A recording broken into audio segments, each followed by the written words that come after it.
Hi guys, welcome to my newest vlog. Update lang po tayo ng konti. As in, konting update lang po. Nung 24 pala ako, dami ako naging plano sa buhay bago mag 30. Una, gusto ko magising maaga. Ang nangyari naman ngayon, araw-araw, wala akong tulog. Saya, no?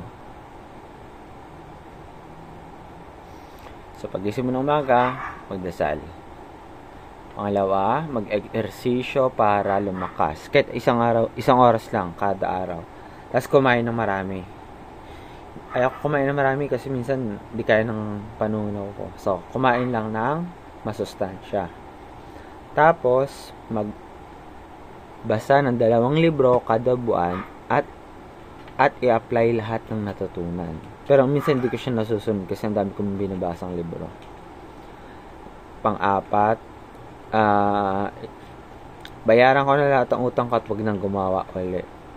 So, hindi ko na ginagawa to.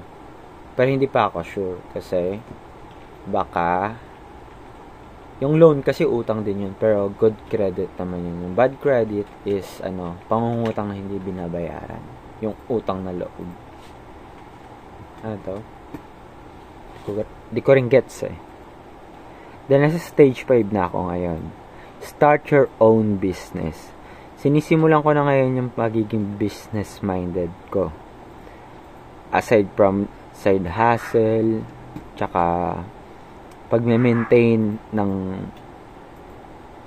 gamot sa katawan. Yun. Reveal natin konti. Nag-maintain na sa bata-bata natin. Siyempre, sabi ng doktor sumusunod lang tayo sa mga eksperto ko, no? Hindi nila mas eksperto ako mag-isip. Charot. So, number 6, magtipid kahit $1,000 kada buwan. Dolyar!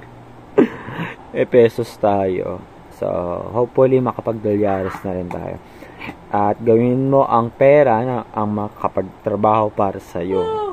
Yun yung balak ko. 7. 8.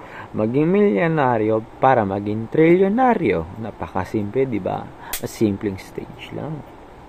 Sino ako ng pangalan ko sa iba't ibang lengguwahe?